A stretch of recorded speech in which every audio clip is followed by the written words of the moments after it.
Good afternoon and welcome to our webinar, which is a program webinar with HR OnCall, and it's presented today by the Nova Scotia Federation of Municipalities, as well as the AMANS, the Association of Managers in Nova Scotia as well. So I'm Ian Morrison, the Director of Operations and Communications with NSFM, and this webinar will be recorded and will be made available afterwards. And you can share that presentation with your coworkers or refer to it at a later date. I would like to begin by acknowledging that we are in Mi'kma'ki, the traditional territory of the Mi'kmaq people. Nova Scotia Federation of Municipalities and AMANS and HR OnCall are partners in providing municipal units around the province with an HR support program for municipal units. Through this program, you can get access to a dedicated team of professionals that can help guide you through the challenges of leading people and building an HR infrastructure. This webinar explains how the program works, how access works, and how you can benefit from HR guidance, expert consultation, reduce your risk, gain peace of mind, and save time and money. Todd Nadeau is a client services executive with HR OnCall, which is a division of People First. Today, Todd will join us and present an overview of the program, and he's going to be present also to answer your questions about the program, as well as any other HR questions that you might have. During the presentation, I'll keep an eye on the chat and also on the audience to see if anyone has any questions or has raised a hand. And there will also be time at the end of the presentation for you to ask questions as well. So good afternoon, Todd, and thank you for joining us this afternoon. Good afternoon. Pleasure to be here.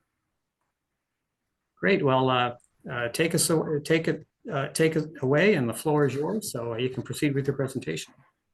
All right. Thanks, Ian. Thanks everybody for taking the time this afternoon. I know we got about an hour planned for me to share some knowledge about People First HR and hopefully answer some questions that you might have as well. So People First HR been around for about 20 plus years now. We are an HR service provider, full firm HR service provider. I'll talk a lot more detail later on in the presentation about general People First and who we are. Wanted to talk today primarily about People First HR at your service. It's a division of People First, but one that we want to speak specifically about today. So we are People First. We're a part of People Corporation. You may know some things about People Corporation, fairly large organization within the country, third largest pension benefit provider in Canada. We are also affiliated with Canoe, which I think you've probably seen. Well, you get your updates on a weekly basis from Ian and his team. So Canoe is a part of who we're with as well with People Corp. We are based in Winnipeg primarily, but we do have clients nationally. So we represent clients in every province, territory in Canada, actually. So we provide HR supports to every part of the nation, and we also provide supports to unionized and non-unionized employers. Again, we are a full firm HR provider, which means we do everything from recruiting to job loss, and everything in between. So I'll talk again a little bit later on the other general pieces of work we do, but right now we'll focus on the HR at your service. The on-call, so HR at your service has three main divisions within our support network. One is retained HR, where clients will reach out to us and ask us to be their HR department, let's say one day a week or one day a month. We're not a large enough workplace where we need full-time HR, but we need someone who's dedicated to us, let's say one day a week, one day a month, 2 days a month, that will look after an HR function. So we provide that support to clients where they have a dedicated consultant that they can reach out to, access if they're their HR manager, essentially, and provides that remote support from an HR perspective. We also have project support. I'll talk more about that in a little later as well. But project is where a client will call us up and say, Todd, we need a policy manual written. Can you write us a policy manual and then go away and we'll call you when we need you again? Can you come and give us, help us with a termination? Can you help us with a leave management case? And then once it's done, we'll call you when we need you again, kind of thing. So we can do projects whenever a client needs some special piece of work done or needs that extra care and attention. We can come in and drop in, do the job, and then go again and call us when you need us. What I want to talk to primarily today is the HR at your service on-call model. So we provide on-call support to approximately 3,000 clients nationally right now. So basically, we have clients that are usually under the 20 employees that sign up initially just for HR on call, but usually around under 20 employees where they, don't have HR, don't need HR on a regular basis, but every now and then there's a question that comes up. The boss comes down and asks the question. The mayor comes and asks a question. The counselors ask a question. Supervisor asks a question. Hiring managers, those kind of things. And we just don't have the resources internally to be able to answer those questions from an educated perspective. So a lot of clients will sign up with us to be able to just make that call. Lady in yesterday. Oops, sorry. You wanted. Okay. Karen's muted again. We're good. Todd, I'll just interject just for the benefit of the late joiners that we are recording this webinar. So we can make that available later. And I should also say that Todd will have some slides that he's going to share with us, and I'll make those available to the participants tomorrow. Yeah. Okay. Thank you. Yeah, and I'll get into the sharing the slides there in a second. So and basically the HR on call is where a client can pick up the phone Monday to Friday, call us whenever they have a question, and get that question answered, hang up, and then call back again tomorrow if they need to ask another one. So it's basically like having HR down the hall kind of thing, but a phone call away. So I'll start the presentation and then we'll get into it. To Ian's point, I mean, feel free to stop at any time, send a chat note or something if you have a question that just can't wait or whatever. But feel free to interrupt if you need to, and we'll go from there. But we'll go through the presentation here.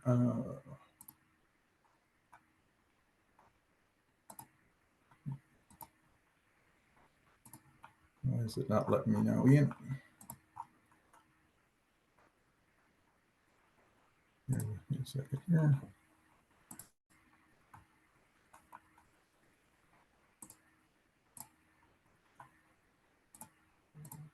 I think we got it going here. Yeah, you're good. Okay, good, Ian? Yeah. Okay, so I'm not seeing anybody but the presentation right now, so feel free to stop me in if their question pops up or anything like that.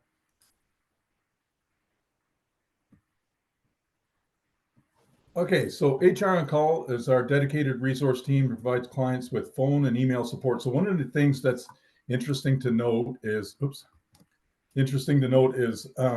because we work with a lot of small business and organizations, we don't always have the caller doesn't always have the ability to just pick up the phone and call, because the conversation may be about a situation or an individual that's sitting right next to him in the workspace.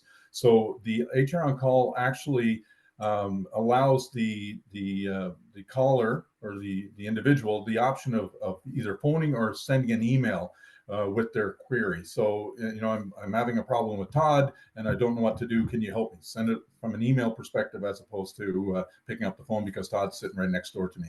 So, but it offers full phone or email support. And one of the other things that's really neat about the service is we do have a tracking mechanism. So if Joe was to call today with a question and call back again tomorrow, that question and answer is tracked in our system. And so there isn't, after 4 calls, you have to tell your story 4 times over kind of thing. So it records and tracks the information that's provided in previous calls related to that question. Okay. Ian, I'm just doing a check. Can you hear me okay and everything's going well? Yeah, everything looks golden right now. Okay, sounds good. So essentially the HR on-call support is an unlimited HR support by phone and email up to 3 designated leaders. And so I'll expand on that a little, which simply means when you pay for HR on-call support, it isn't number of calls. It isn't about tracking how many calls you've made. You call when you need us. There's a support line. Obviously, the support information is available 8 a.m. to 5 p.m. Central is listed there, 10 a.m. to 7 p.m. on Atlantic time. We are based in Winnipeg, so our consultants are based in Winnipeg here for the HR OnCall, but essentially 10 a.m. to 7 p.m. your time. Pick up the phone, call as often as you like. It isn't tracked. Like I said, you aren't penalized or charged any extra for having extra calls. So I tell my clients all the time, the system is there. If it's a proactive question, I'm thinking about doing this, or if it's a reactive question, this just hit the fan, call us. That's exactly what they're there for. And, I always say, if you're paying for the service, use it, take advantage of it. It's great. And by all means, don't shy away from it. We do have up to 3 designated leaders, or what we would call callers. So in a situation like if we're looking at municipalities, that usually would mean the CAO, assistant CAO, if there's one, or maybe a couple of counselors, or maybe a counselor, a mayor, and a CAO. You would identify 3 people that would be designated as callers within the system. And here's the point to that. So obviously we want to maintain confidentiality. So we always substantiate who's making the call, not someone who's pretending to be someone else making the call. And the second point is we don't accept calls from the employees. So we actually represent the leadership management. So if an employee, and this happens often, if an employee recognizes that we are an on-call service provider to you, they may inadvertently think, well, I can call them too. And so what we would do is filter through that and then give the employee best advice to go back and talk to their direct manager or their direct supervisor. So we don't give advice to the employee. Our advice to any employee who calls is to go back and talk to their manager. So it's important to note that the callers you designate would be leadership within the municipality that would have authority to call whenever they need to make a call. So we provide best advice for general HR inquiries. So my way of putting that is essentially if you have an HR related question, call us. If it's not an HR related question and you're not sure it's an HR related question, call us. We'll let you know if you're looking at something that's not HR, whether it's legal, when it's time to call a lawyer, have that conversation with us. We'll determine whether we can be a support to you or whether you need to talk to another professional. But at the end of the day, when you're sure and you're not so sure, don't hesitate to call us. Just pick up the phone. I got this situation. I hope you can be some help to me, and hopefully we can. The last point on this slide is the monthly HR newsletter. So I sent a link to Ian. Ian fully authorized to send that on to even as a group. We provide an HR monthly newsletter that generally deals with topics that are current, maybe top of mind, or even sometimes from a professional perspective, here's a perspective on a certain situation. We provide that and prepare that on a monthly basis, and we provide it to all our clients and our potential clients. So feel free to share that link. It's very simple. Click on it, put your email address, and then sign up. You can always obviously unsubscribe at any time, but it's just a reminder every month about this is something that's going on. It's primarily a hot topic within our client group, and so it may be something of interest to yourself, but good information from an HR perspective. So how can we help on the HR OnCall perspective? So we have legislation and best practice. So you may have a call. We get calls all the time. What's the minimum wage? And, I should know this, but what's the minimum wage? And sometimes it's easier to call us than it is to call employment standards or human rights or anyone else on a different related topic. But feel free, send an email. What's the minimum wage? Those kind of things. Best practice. Pick up the phone and call and say, we're thinking about doing this with one of our employees or an employee group. What's everybody else doing these days? What's the neat way of doing it? A lot of times with HR OnCall, you may pick up the phone with 1 or 2 scenarios in mind. We're thinking about doing this, or we're thinking about doing it this way. And then after you have the conversation with HR OnCall, there may be 2 more, 3 more, 5 more other options that you can look at considering, as opposed to just looking at the 2. So hopefully, even an education perspective on there's 3 other ways you could do this would be very helpful from a call as well. Employee relations, obviously, we're any kind of employee management situation that you're in, we're thinking about making this step, or we made this step and it didn't go well. Give us our best advice on how we can manage that.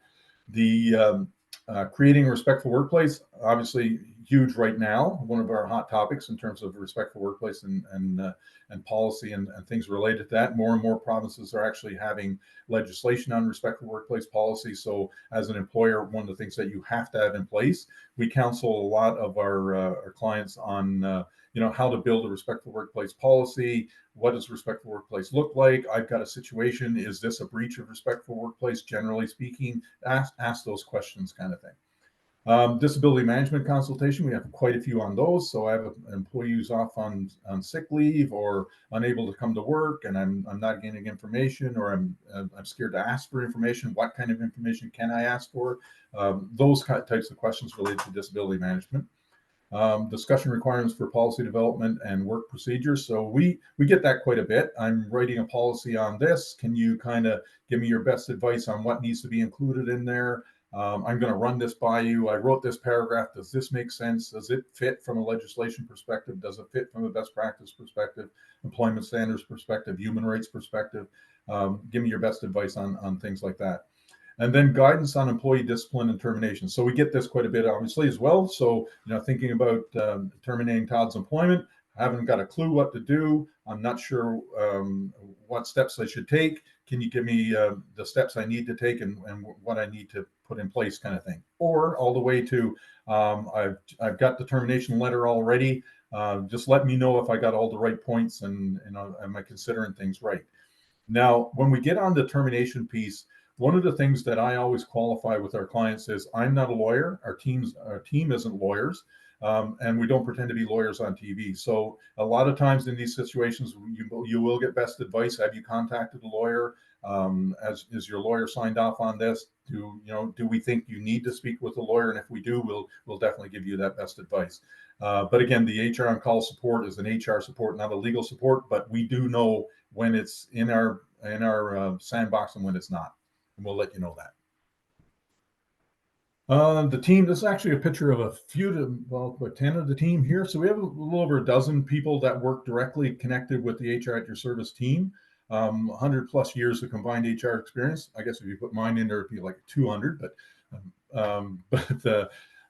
we have about 100 years of HR experience. We don't hire anyone in a consultant role with less than 5 years experience. So no one on our team hasn't been in situations where they've managed HR function or managed work with leaders and giving best advice and or advice to leaders and owners and that type of thing. So we have a group of HR consultants that are minimum 5 years and a senior HR consultants that are minimum 10 years. Every client that we work with as a level of support. So even though you may be talking to a consultant, that consultant is also backed by a senior consultant who's also backed by the director of the At Your Service group as well. So one of the things I always tell clients about is when you sign up for HR OnCall, you actually get all this combined experience because, even though we're subject matter experts, sometimes there's a question that comes and we're like, that's a good one. First time for us too. And so we'll take that question back to the entire group and share it with them because it's a learning opportunity for us as well, and get best advice. Maybe someone else in the group has experienced it before, but obviously get to a point where we provide an answer to you. But behind the scenes, our clients for a minimal fee a month get all this subject matter expertise with just a phone call, and it works really good that way. But it's good for us too because we're all in it to learn. And then we're experienced in all facets of HR in a variety of sectors. So we don't have HR just for municipalities. We provide support to healthcare, support government, transportation, everywhere, and private industry. So our clients are vast, and the sectors that we provide support in are vast as well. So the registration process, very easy. Essentially what we would do is send you a link, and you would click on the link. You put in your basic information, which is, who the callers are going to be, who you are, obviously, those kind of things. And then the billing information. So our clients can pay, they can pay by check, or they can sign up for credit card once a month. EFT is an option as well. So, it's pretty simple to do it that way. And then the last point of it we have on the slide here is register for HR newsletter. But again, there's no obligation to sign up for OnCall to get the newsletter. So I always say, if you get access to the newsletter, sign up for it anyway. It's free, but essentially it would come with the HR OnCall sign up as well. Before I switch to the next slide, Ian, everything going good? Any questions? Oh, everything's going good. No questions so far. Okay. So you can proceed on. Thank you. Okay, keep myself in a time check here. We're at 25 minutes in, and I want to make sure we have some space for questions at the end, but we should be good. So the cost. So one of the things about when I talk to clients too, that sometimes I get a call from a client or potential client, I should say, that said, Todd, I got your name from Joe. Joe said to give you a call because something's happened here, and he says you're the guy to reach out to. One of the neat things about HR OnCall is the first call is free. So I will tell Jim or Jill or whoever's calling to say, call the HR OnCall. Tell them what your situation is. They will give you best advice, and the first call is free kind of perspective. It's for me, it's about how do we stop this? I'm staying awake at night worrying about what decision I got to make tomorrow. So have that call. Talk to the right people about the best advice most often will be if you're not sure about what to do, don't do anything. Just wait for tomorrow and put your plan in place, kind of thing. Don't make a decision because someone has told you that you need to make a decision right away, kind of thing.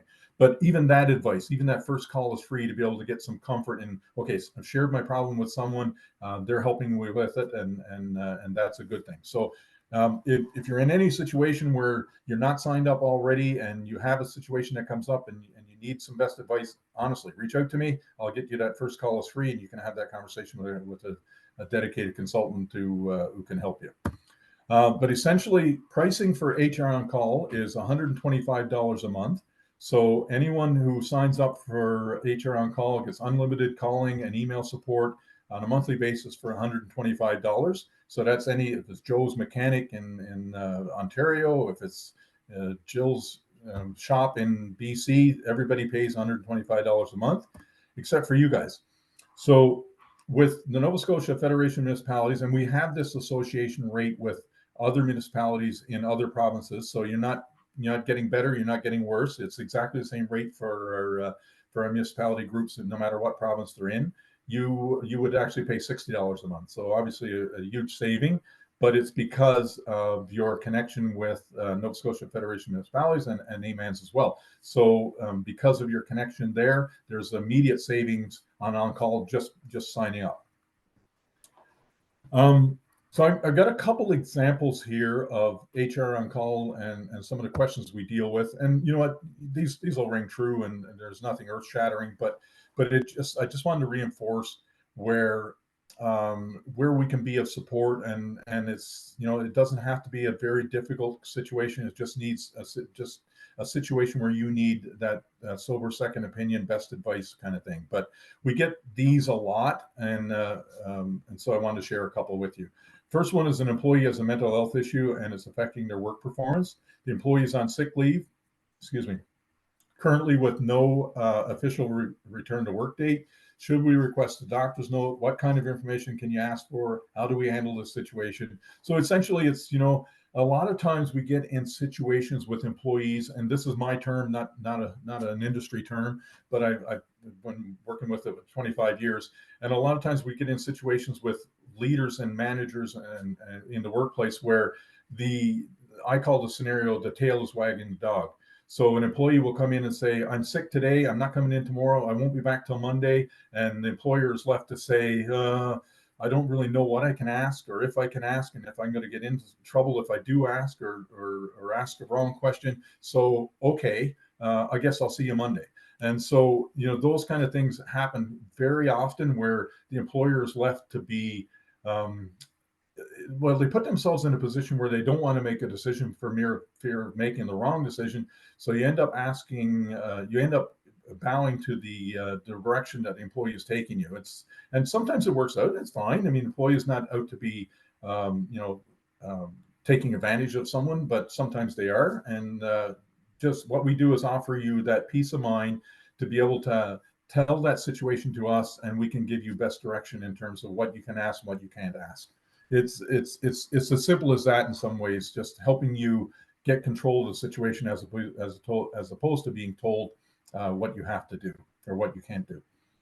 An employee brought me a doctor's note that says they are to be off work for 2 months with no other information. What am I allowed to ask? How much information are entitled to? So again, same type of scenario where the employee is put you in a situation where I'm going to be off work, and we're in a situation where what can I ask? What can I not ask? Can I ask them to come back to work? Can I ask them for a doctor's note? All those things that we help you put in. So in this scenario, you would call HR on call, give them the scenario. They would say, here's what you can ask for at this point, and do that step, and then call us back after you've done that step to see what the reaction was or response was. If it doesn't go the way we plan it to go, call us back again. Here's the next step that you can take. So my point is, we can help you manage through that process with the employee in a step-by-step, as opposed to being reactionary, or even worse, doing nothing.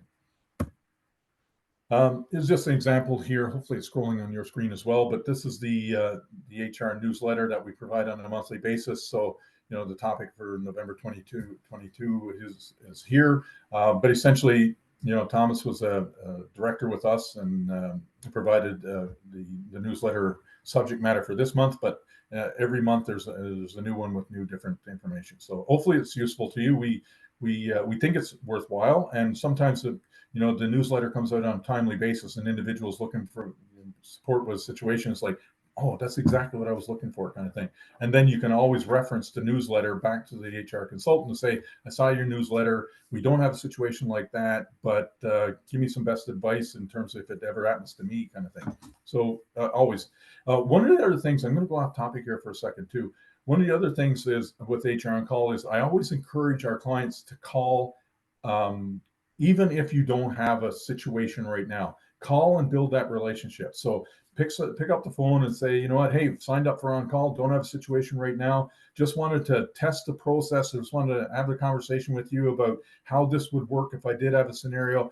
Because my point is, when you do have a scenario, then it makes it a lot more comfortable to be able to have that call. So you can pick up the phone and say, oh, Jane, I was talking to you last month. Nothing happened then, but now we have a situation, and I'd like to discuss it with you. Sometimes that conversation is a little bit easier once you've already gone through the experience of making the first call, and have that comfort level in place when you start talking about probably a serious issue or steps that you need to take. So I'm going to talk now. Where are we on 12:30? Yeah, I'll talk now about People First HR generally. I mentioned earlier that we are full firm HR, so I'll talk generally about what we offer there, because we aren't just on call. We can take our clients from a small situation and deal with that to the worst of worst HR situations and help them through those processes too. So I want to make sure I kind of give you some education on how we can help you no matter what comes at you in the workplace. So we provide end-to-end people solutions. So in the bottom there is the professional recruitment. So we have consultants that work with us.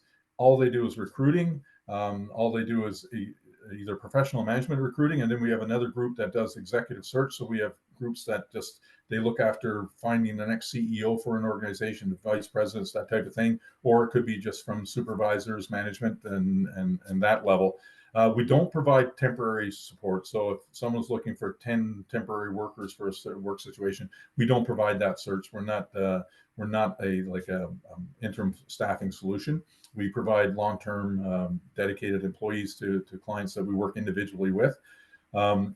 We have career management. So career management division with us primarily works with people that have experienced job loss. So we may have situations where an employer is looking to end the work relationship with an employee. Let's say they've been with them for 25 years. And so, the right thing to do is, this person's never looked for a job in 25 years, probably never written a resume, probably never had an interview or anything like that. So how do we help this individual get back on their feet in terms of getting into the job market? So they would actually engage us. The employer pays us to meet with the ex-employee and help them with resume writing, interview skills management, those kind of things on a month-to-month basis, and prepare them to get out and get back into the job force. It's really neat to watch. Well, we see individuals that have, had their worst day yesterday, and then our consultants tell them the next day, you're coming into our office and you're wearing your shirt and tie and you're going to apply for a job because that's your job right now. And it's unbelievable how fast we can get people back on their feet and get that sense of value and pride and so forth and all those things back. Wonderful service that we offer there.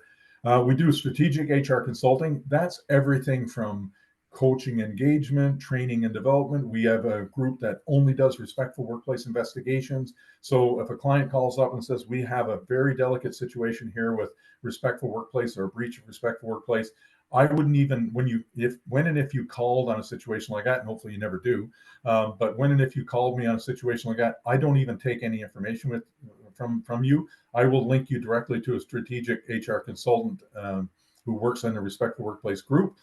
They will have the conversation with you. So even I have no idea what's going on to ensure the confidentiality.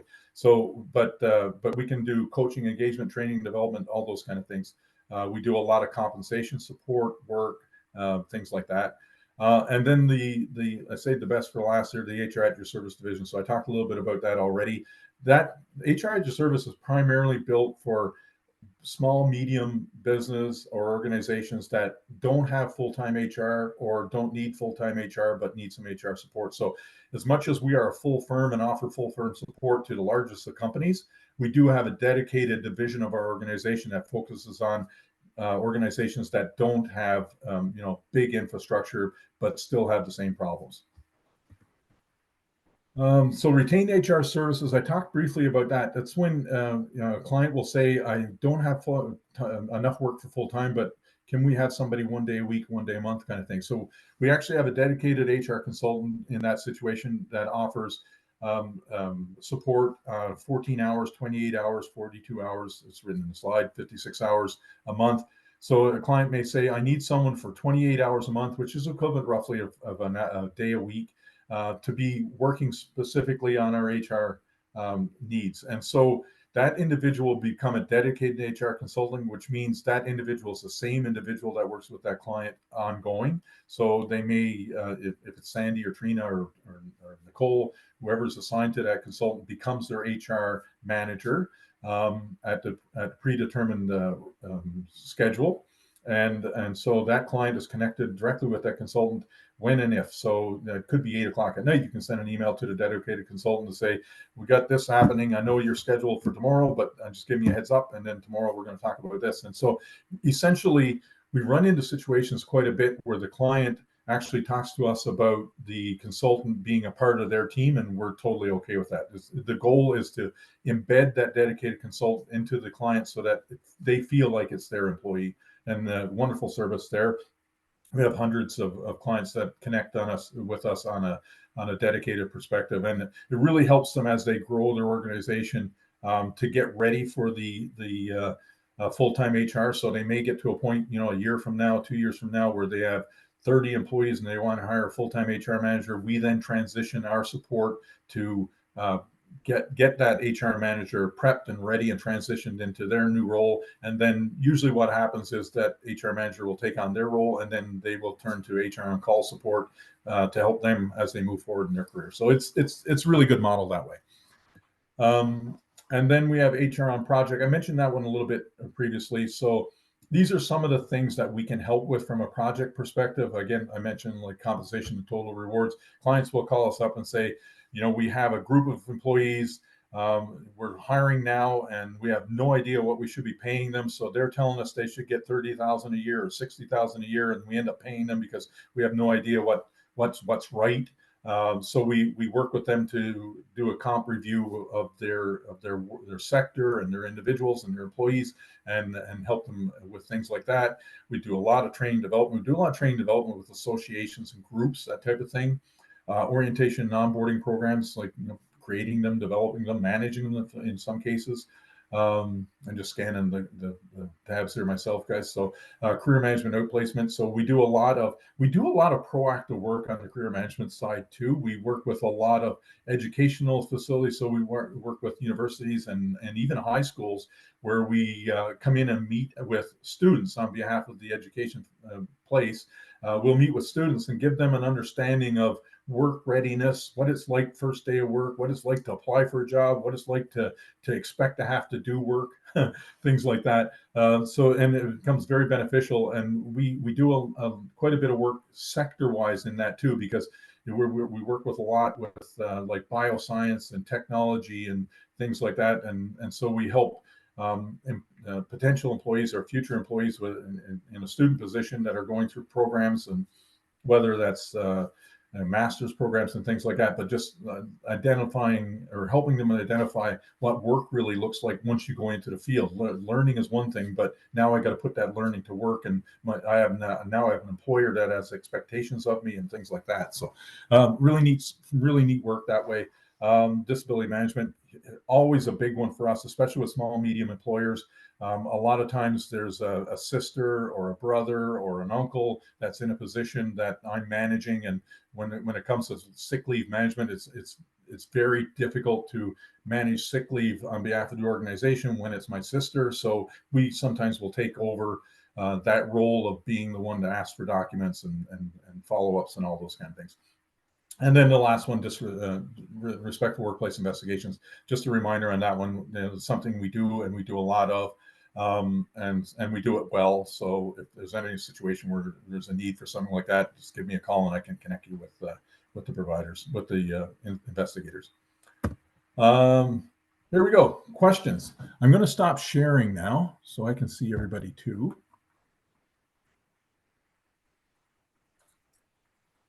Thanks very much, Todd, for the presentation. The chat line is open. If you want to submit a question via chat, please do so, or alternatively, if you want to raise your hand, and we'll call on you to ask your question of Todd. I guess a couple of things that kind of came to mind as you were giving your presentation there, as we wait for some questions to come in. Sure. In terms of respectful workplaces, of course, a lot of the things that once in a while it emerges that one of the things that municipal units have to deal with are code of conduct issues. And that may involve elected officials even. So what can you offer in terms of that? Yeah, that's a good point. Actually, we have had a situation. I can share this because it's public knowledge. But we have, and for the group, and I apologize, they didn't say which provinces we participate with, but I share that kind of information as much as I need to. But we also represent the Manitoba Association of Manitoba Municipalities. We've been working with them for, I'm going to guess, 7 years now. So one of the things that is great point you bring up, Ian, because one of the things that was a sticking point with the municipalities was their respectful workplace policies that they had developed for each municipality did not include elected officials. So essentially, you had to be a paid employee to be connected to this policy. And so elected officials, their behavior and/or conduct wasn't managed through the policy, and it was a big concern, to a point where we actually got involved with the association and with the government to include elected officials into that new wording and in terms of the code of conduct and respectful workplace policy. It was huge moving forward point for the association, and for in general. I mean, we should all expect to be working in a respectful and treated equal and all those kind of things that, what we essentially say is common sense. But at the end of the day, it still needs to be written in policy. I'll prove my ignorance here. I don't know Nova Scotia personally, but I know in Manitoba now, respectful workplace policy is a mandatory legislated requirement. So I'm not sure if anybody here even can answer that question for me, but I know more and more provinces are. I know Saskatchewan just came on board as well, where you have to, if you are an employer in the province, you have to have a respectful workplace policy. A good point, and certainly anyone in the meeting can chime in if they've got any observations on that. But in general, the province has indicated that the code of conduct for elected officials will be upgraded and changing. I believe it's later this year, so awesome. It could be quite topical for some of our municipal units for sure. I will tell you, while we're waiting for a question, I was presenting to a group of elected officials in Brandon with 650 in the audience, and that was our topic. and it was quite animated. So I guess one thing that comes to mind when I listen to your presentation is that a lot of our units, municipalities are small, and the person looking after HR is also the person looking after finances, who may also be doing one or two other roles. So in some respects, a lot of the HR functions get are managed off the side of people's plates. So hence, it would be common if you weren't up to speed on all of the legislative changes and that sort of thing that are happening in this environment that's ever changing. So I think, Todd, if you could make a couple of comments on that, and also maybe a couple of comments on why your service is more beneficial, because it offers cost certainty. Because in some of those municipal units and municipalities, they might have to rely on legal counsel for simple inquiries, and that's costly. Yeah, good point. You make a really good point on the legislative changes piece. So one of the neat things about HR OnCall with being unlimited is there's nothing wrong with picking up the phone and saying that. Anything new come up in Nova Scotia for legislative changes in the last little while, kind of thing.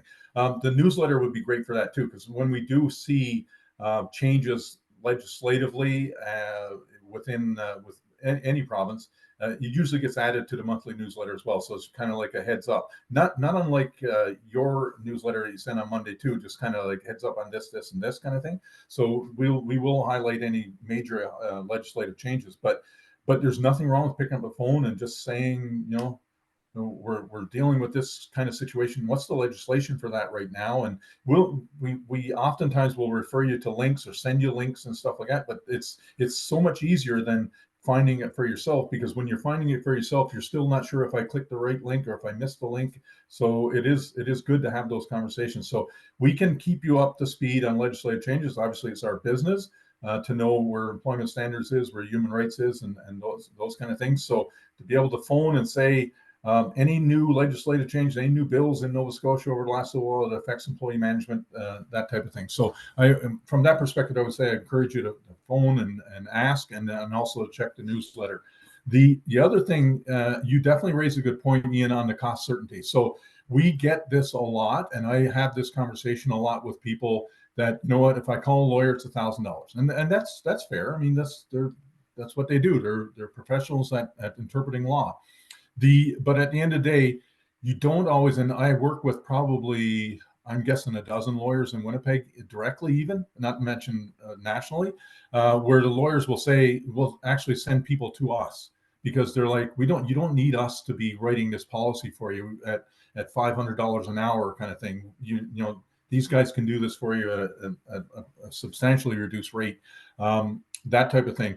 But at the end of the day, it's good to start with, I don't know, and start with the call to HR OnCall at $60 a month, where it's fixed costs and there's not an extra invoice to it, and start from there to say, I got this situation, and then hopefully it can end there by saying all you need to do is this.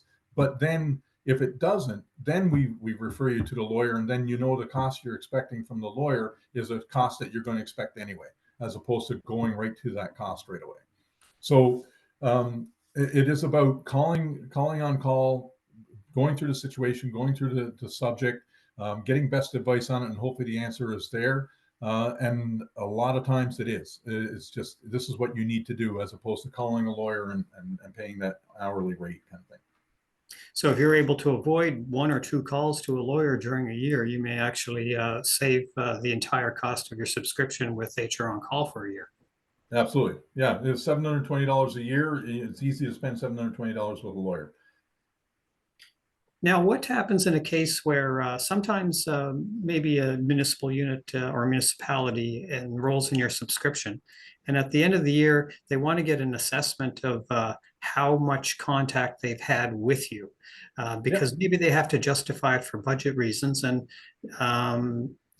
sometimes they're just going off the top of their head trying to recall the different times that they've reached out to you. What can you offer there? Good point, because oftentimes, especially from a CAO perspective, they're the ones usually that are the main point of contact for us, and obviously the main point of contact in between council and us in terms of, is this a valuable resource for us? And you know what? So there's 2 points that we're looking at that. One is from a offer a support perspective, and the other one's offer an insurance perspective, because it kind of is like insurance, right? So I pay $60 a month to know that they're there for me whenever I need them, kind of thing. So there's value in that. But because of our tracking system, like I mentioned earlier, you can actually talk to a consultant and say, how many calls did I make this year? And what was the subjects of those calls, kind of thing. And then, because your council may be asking you to report back on what's the value of HR OnCall. And so some can say, even if you never make a call, there's value there because they're there when we need us. But others will say, well, I need to know if we're using it, and is it effective, and the value that way. There's another level to it as well. So yes, a client can ask us how many calls they made, what was the calls about, and because I have to report back to council every year or annually, or the council said I could take this service, but let me know after 6 months the value of it, and report back that way. So obviously you report on the feedback you got, the questions you asked, did you feel like it was valuable, those kind of things. But you can also get from us the information of how many calls you made.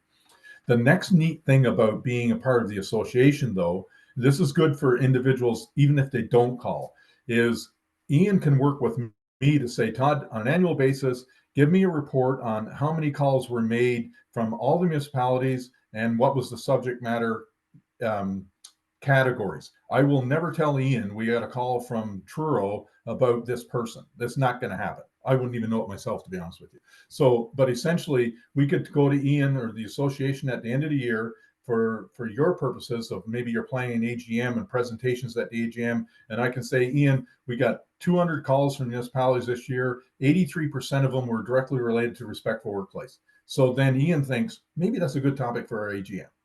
So, be able to use that information that way. Again, we would never share with anyone outside of the client, even individual clients, what other clients are saying. Confidentiality is our business.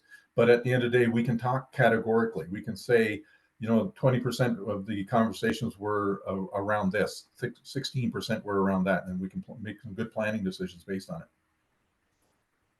So another area that municipalities sometimes struggle with at the council level is trying to have a robust evaluation process of their CAO, their Chief Administrative Officer. And sometimes it results in some significant costs because they end up engaging maybe a firm that costs a lot of money. So what expertise can you offer in that area that may help municipalities shield themselves against some of those costs? Yeah, that's a good point. So absolutely, but no different than any other employee. So CAO evaluation, any other employee evaluation, if you're looking at from the evaluation perspective, having that conversation with HR OnCall, again, ahead of time, and not when you're right in the discussions with them, kind of thing. But it's good to be one of those perfect proactive subjects where, our CAO evaluation is coming up in March or, April or whatever month we do them in. Give us some best advice on what we need to watch for. Is there a template? Can you help us with questions that we can ask or things that we need to put together? Those kind of things. You can definitely form the basis of the evaluation process just from using OnCall. And again, it doesn't have to be a project if we're giving you best advice on what work you've already done right now. So I've done this much. Give me your best advice on what I've done so far. Do I need to add anything more to it? That type of thing. So it gives it that run it past an HR subject matter expert. Like to your point earlier, Ian, I mean, everybody wears a lot of hats in a smaller organization, and municipalities are no different. And so is this something that I can spend 15 hours on or spend an hour on and get best advice that would save me the other 14? Okay, and sorry, I was just going to kind of go on that a little bit. And the other thing is, especially being a part of the association, you guys can share a lot, right? So it's about, if you get best advice from us, you share that best advice with your contacts. There might be municipalities where the CAOs know each other or trust each other in terms of sharing information back and forth. We don't have a problem with that. I mean, offering best advice is offering best advice. So if we share some information with a CAO that says, you know, Jane and Jim would really appreciate that same information. I'm going to share that with them. I mean, we wouldn't take accountability for any advice that you shared, but if you wanted to share that general knowledge of, you know, someone asks another CAO what the minimum wage is, I mean, obviously, then you know it, you share it, but no different than if we shared information with you, you want to pass it along. That's absolutely fair. I mean, it saves the call for the CAO and work and all those kind of things. It's wonderful. No different than as we grow the relationship with Nova Scotia municipalities, we're going to be looking for opportunities where municipalities can take advantage of share concepts. So, you know, policy manuals are a perfect example of every municipality needs one, every municipality has one, not always up to date, sorry, things like that. How can we work in processes where we can develop one respectful workplace policy that fits the bill for all 50 municipalities kind of thing, and we can share that cost as opposed to 50 people or 50 municipalities adding each one of the cost, taking the cost separate individually. So things like that are opportunities where we can share information, where we can share work, where we can get everybody up to speed and current without always incurring an extra cost.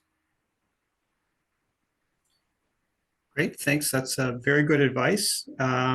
So since municipalities are public service bodies and HR OnCall is underneath the broader canoe umbrella, it means that your service that you offer to us and to the municipalities in the province is trade and procurement compliant.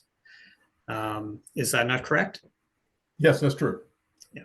So therefore, it meets the thresholds that are in place for public service procurement within the province of Nova Scotia, which saves a few steps for municipalities. Right. Okay, I don't see any other questions, and it's been close to an hour. So just to kind of wrap things up, what I'll say is the following, is that I'll send out the slide deck to the participants that participated in our meeting today. I'll send that out afterwards and include in that also the link to the newsletter that Todd referenced, and you're free to sign up for that and subscribe to it for as long as you may wish. And so this webinar was jointly presented by the Nova Scotia Federation of Municipalities and AMA Nova Scotia, the Association of Municipal Administrators of Nova Scotia. So we thank you for your time today. We'll make the recording available afterwards as well. So Todd, I want to thank you for the time that you spent with us and for offering insight into HR OnCall, and to everyone on the call, I hope you have a wonderful day. Thank you, Ian.